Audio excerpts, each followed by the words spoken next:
Hi, I'm Steve Adamko, founder and owner of Spectrum Interiors, established in 1982.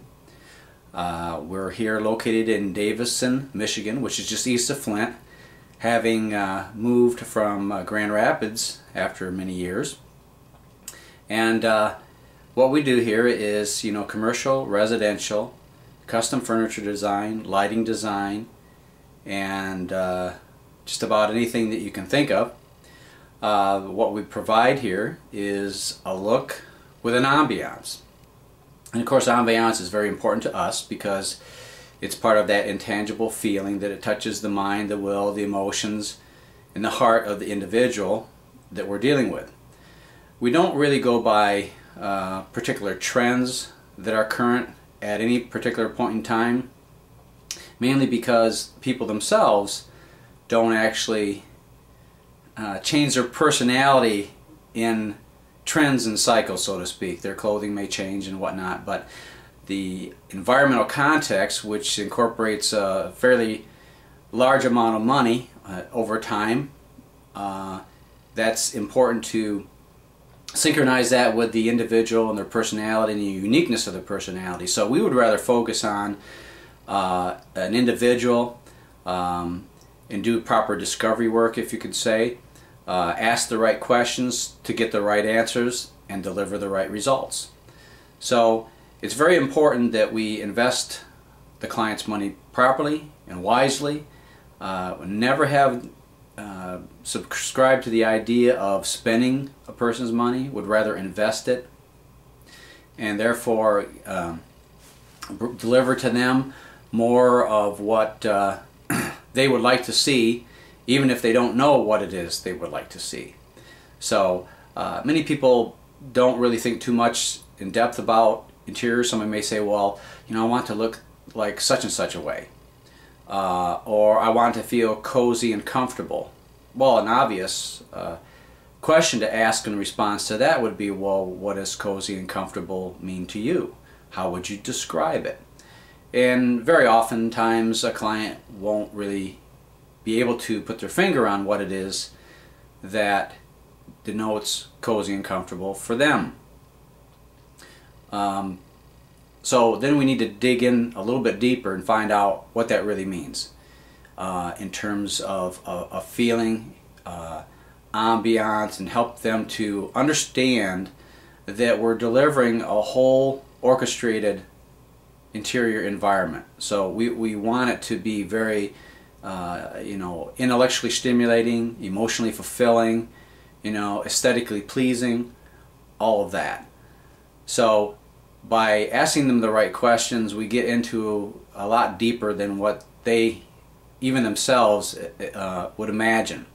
Or we get a lot of times the comment, well, I've never really thought about it that deeply. Well, now's the time to think about it that deeply when you have a lot of money that gets invested into an environment. And that really doesn't matter what the budget is. If somebody's spending a few $1,000s or they're spending a couple $100,000, it really doesn't matter. The same principles apply in either situation. And so I really perform more like the philosophy of maybe an attorney, a doctor. We want to ask the right questions and basically figure out what it is they're after and create really a mission statement about what it is that they might want to do. That's the guiding principle or the yardstick by which to measure every decision that gets made. And there are many of them, hundreds sometimes.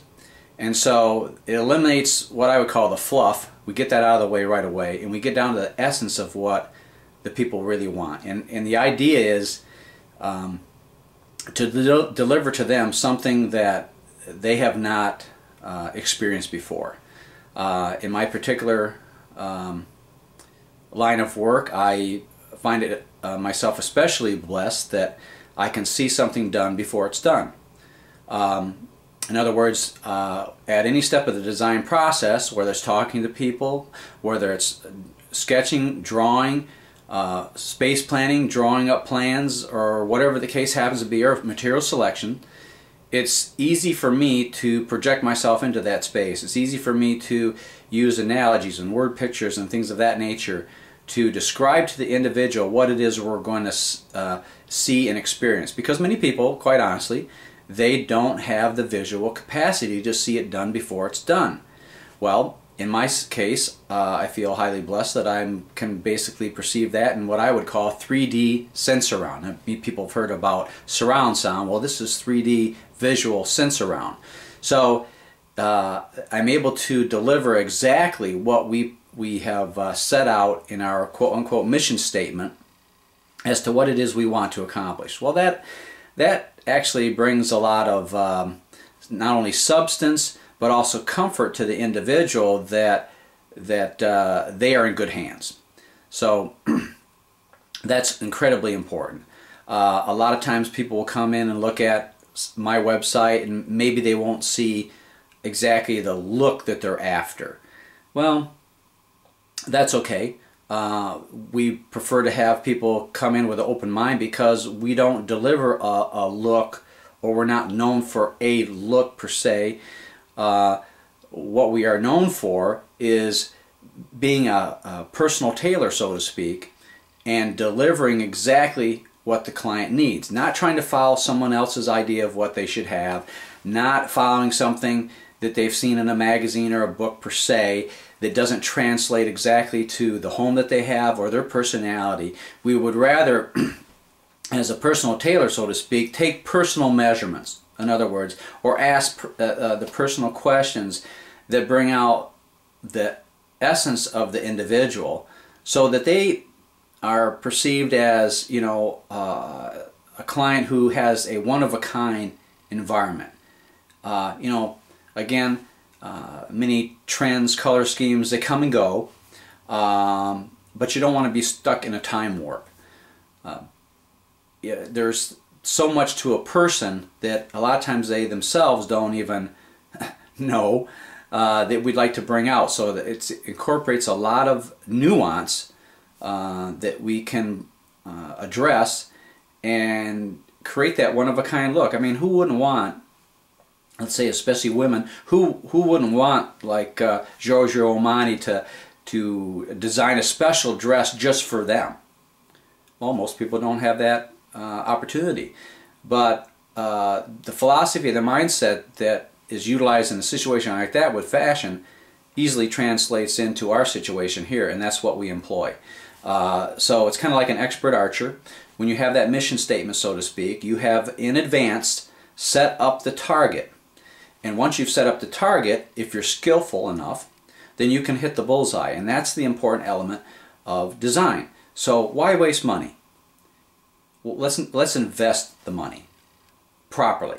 Or let's set people up for success. Even if the project requires a time of execution, you know, 3, 4, 5 years, maybe even 10 years. It doesn't matter as long as that is in place and the master plan is there. And of course it can take subtle variations and whatnot and changes as a project develops or more money becomes available, or you know, a host of different things can interact with that. But the guiding principle is there. It's kind of like going from, you know, Michigan to New York. I mean, you know you're going to go to New York or New York City, and you might take a couple little side trips on your way there, but the idea is you're going to New York City, and that's the end result of what you want. So there's a lot of things that we do in terms of personal interactions with the client, and in other cases we'll also we put on design seminars anywhere from an hour to 3 hours long that go through all the phases and all the procedures of what good design entails in terms of a process, and so that people understand that there is there's rhyme and reason to what we do. It's just like a person writing a wonderful piece of music that is a hit, and it's a hit for years and years to come. It's based on principles of music and rhythm and structure and point and counterpoint and interest and flavor and ambiance. So I like to keep harping on the ambiance situation, because another analogy would be, what would a movie be?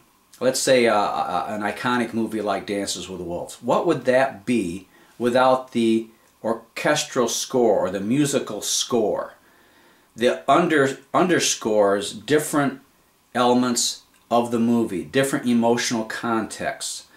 So that's incredibly important to do that properly. Also, a lot of people look at design and maybe don't do a floor plan. Well, most places, in most situations, you need to have a floor plan. It helps you to analyze the situation. I'm a professional. I can see it done before it's done, but I don't do a lot of work without a floor plan, any more than a CPA would give you advice on what to do with your personal finances if they don't see what you have and what you have invested, or even a business. You know, their profit and loss statement, your balance sheet. You know, how can they give you good advice unless they see that? In addition to that, there's a lot of homes that are not properly lit. And new homes, a lot of times, don't have any sort of lighting plan at all. They're designed, but no thought has been given to lighting. How are we going to light a two-story space? It's not going to be with torchères, and it's not going to be with table lamps. So that aspect of lighting is critical. Matter of fact, color is not inherent in any object. Color is inherent in the light. And that's why when you select finishes, like a lot of people do, let's say a carpet store for example, they will go and select carpet under what is typically cool white fluorescent bulbs. Maybe sometimes they're color corrected. They'll get them home and they'll look totally different. Well, it's because of the light. You're seeing it under different lighting conditions. And people look different under incandescent, in sunlight, candlelight, the whole thing. So that's an important element. So a lot of what we do, a lot of what I do, is help instruct people as we go through the processes of design. So I've always believed that an educated client is a better client. And they're also more fun. And it's just like if I was Andre Agassi and I want to, you were just a beginner in tennis, I could just say, okay, let's go play, and you could get incredibly frustrated because every time I hit over the net, it never comes back to me. And at that point, you may say, geez, I give up. So, but if I were Andre Agassi and I said, hey, wait, let's do this. Well, why don't I give you a couple lessons, and then kind of narrow the gap between you and me, and then we'll play after that. Well, that person does that, takes a few lessons, finds that they can connect the ball in the sweet spot of the racket, it zips over the net, and they say, wow, this is pretty exciting. I think I could really get into this. Well, now you've enhanced that whole situation by teaching people at the same time. And you also bless the individual too by doing that too. So they become more knowledgeable and gain a greater appreciation for what the design process is all about. So in retrospect, there's a lot here, more than meets the eye. If you don't necessarily find what you're looking for in terms of the look that's embodied in the photographs and whatnot, don't worry, we just haven't worked with you yet. And that's the whole situation. That's why we're so individualistic about what we do. And we treat everybody as an individual, regardless of anything that's going on in the world. Yes, there are influences and things of that nature, no doubt about it. And people like to incorporate that as well. But let's just remember that things cycle, things go through fads, they go through trends, and let's have something that is enduring, like a good piece of music, like a good piece of architecture, like a good piece of sculpture or art. Let's do that, because that is going to be a lot better for you. And also, when it's done that way, it can move with the changing of time and the changing of seasons, and the changing of individuals' personality. So that's incredibly important. So again, all the contact information is here on the website, so I definitely encourage you to look more in depth, and if you have any questions, by all means, give me a shout, give me a call. I'd love to talk to you. Have a great day.